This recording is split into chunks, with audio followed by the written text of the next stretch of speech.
Hi guys, this is the Monk. I'm going to show you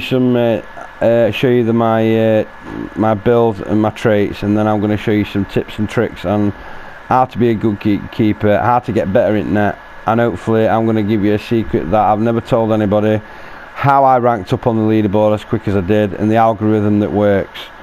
I'm going to share that secret, and please don't forget to like and subscribe if you're new to the channel, and stick a like on this video, and please comment down below if this helps you out any, because that's what I do it for.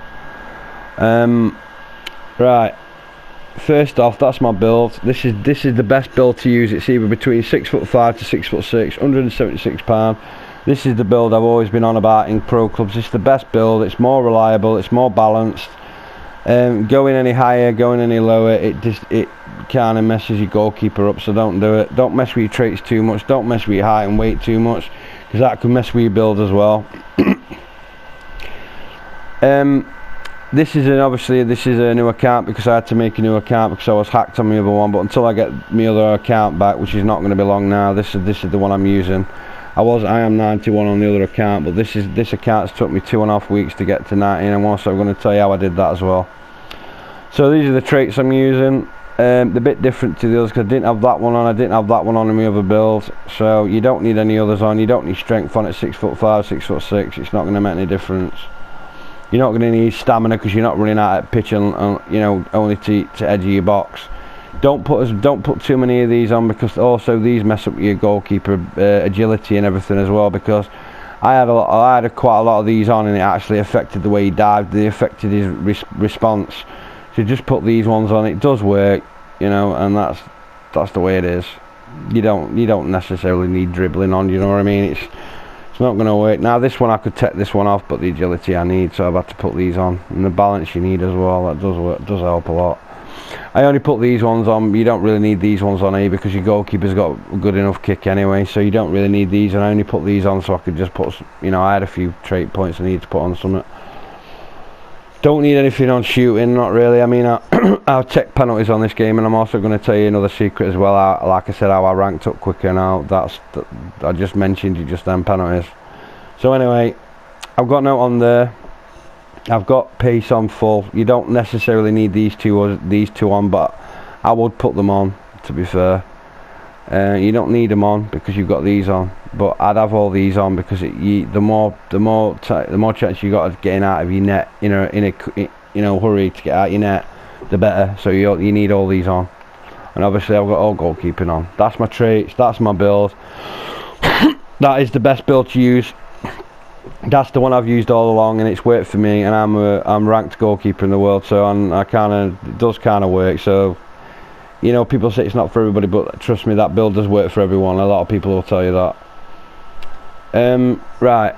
Also, before I start with any tips and tricks on how to be a goalkeeper and to get better in goal, what I'm going to tell you is, I've had this account for about 2.5 weeks, and I've ranked up from 80 to 90 goalkeeper within that space of time.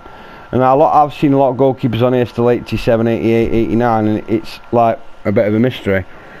But if you follow this, like say if you go in pro clubs and you're a low ranked goalkeeper and you want to get better in net, ask the team that you're on to ask them to give you penalty shots. So if they get a penalty in the game, ask them to give you a go, and if they can't get a penalty in game, tell them to like drag the players out when they're up front to try and get them to foul them in net, because that's sometimes what works as well, to get you as many penalties as possible in every single game you're playing in, and you will find that you will rank up quicker. And that's how I did it, right? That's how I did it, and that's how I got ranked up as quick as I did, because I had to, because I was in competitive, and because I weren't on my other account, my team needed me at my best, so I had to get ranked up very quickly, and that's how I did it. And nothing else works. That's the only thing that works as a goalkeeper. Try and get as many goals as you can, but legitimately, don't run upfield and try and be a striker when you're a goalkeeper. That's not what I mean. I mean, try and get, like, if you, like I said, if they've got penalties, ask them to give them you. Right. Algorithm, as a goalkeeper, to get up the leaderboard, you have to get 10 clean sheets a day. That's how I was doing it. It's the algorithm, it works. I've figured it out. If you can get more, the more the better, but aim for 10 clean sheets a day. Okay? It works. That's how I did it. That's my secret. Everybody knows. That's the algorithm of the goalkeeper leaderboard. It don't really make any difference. The leaderboard doesn't really make any difference, because a lot of people on there aren't there legitimately, because no goalkeeper scores 933 goals unless you're running upfield. So I won't take much notice of the leaderboard, to be fair. I used to think it was important, but it's not actually important, to be fair. It doesn't actually mean anything. But anyway, if you want to be up leaderboard, you want to impress your friends or whatever and say, oh, you this, that and other, like, you know, then by all means, that's how to do it. 10 clean sheets a day if more. Okay, that's how you do it. Right, I've also been asked about manual positioning. Now, you need your goalkeeper camera on pro camera, there's no doubt about it. You also need to if you're not a very good goalkeeper and you're just starting out, you need to be on semi goalkeeper, because manual's not going to really do you any favours, because it's actually going to make it a lot worse. One of my mates tried manual before he'd even been at net before, just gone at net, and he said, oh, what should I do? I said, put on pro, and he was actually not too bad, but you could tell inexperience kind of showed. But if you put it on semi, if you're just starting out as a goalkeeper, then you'll find that you know, you'll be alright. Just try not to hold the L1 button as much. Try and use manual positioning, which is your left stick.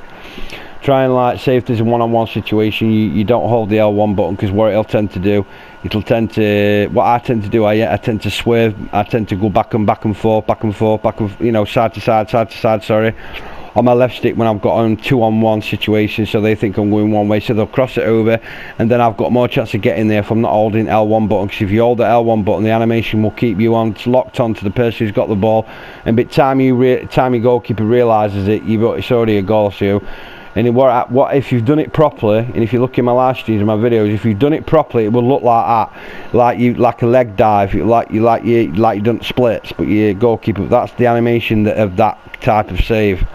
If it's a low shot to far post, one-on-one situations only come out. Say if a player's running towards you and he's being passed the ball, rush out.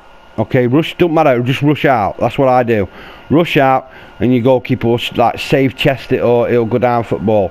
Do not go out of your net if he's coming towards you and he's already got the ball and it's a one-on-one situation. Stay in your net.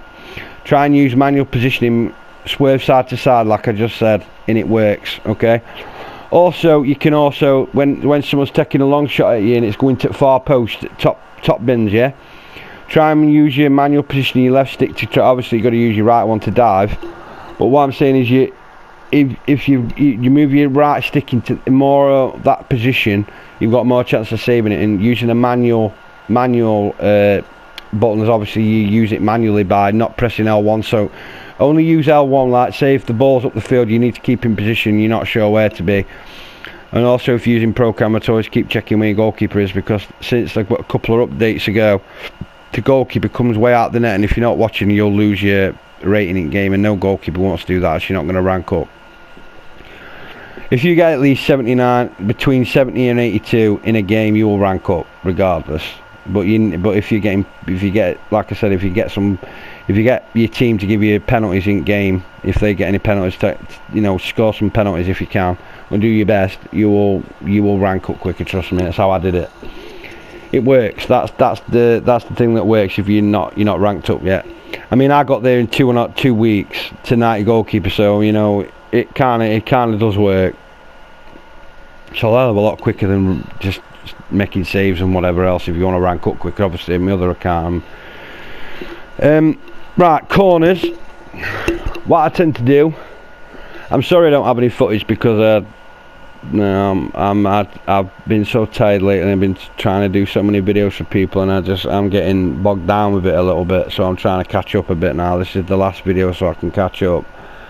I've had a lot of upsetting videos, as I've had a lot of friends and that I've been losing, the family members, not to Corona, but it's just a bit of sad time, and I've had to reflect on things a little bit, and I've been trying to get my head around it all, and so it's been a bit. Them videos were quite hard to do because I just didn't know what to do, and I just wanted to make the videos so they know I'm thinking about them this time. My mate's going through a lot of stuff right now, and it's hard on everybody in it around the world when, you know, everyone's got things going on. So I'm doing my best to catch up on my videos. So if I didn't do this video straight away, I'm sorry. Right, corners. What I tend to do, I don't use manual positioning on corners. I don't even use any. I just come out my 6-yard box. Obviously, I ask defenders to watch back and front post in case they sweat it over me and they do a slide header, and sometimes I know what you can do about that. Only do it if you're an experienced keeper. If not, stay on your line. But if you're an experienced keeper, come out off to 6-yard box, or move around your 6-yard box like in an egg shape from the centre of your goal. Move around in an egg shape, so they think you're coming out your nets, but you're not. You're always going to come back. Okay. And then as soon as I've took it and it's coming towards your goal, put your L1 button on, so you position your send back at net, and then you're in the right position to move around if you need to manually save it. Okay. Now, also, if your free kicks are also pretty similar to what I do. I use manual positioning on that. You'll see it in my videos. I don't use the L1 button very often anymore at all. It doesn't help you. It really doesn't, unless you're an inexperienced player. Obviously you need to use the L1 button till you figure out your position. As soon as you figure out your position in net, you really don't need the L1 button really that much at all, apart from just positioning yourself.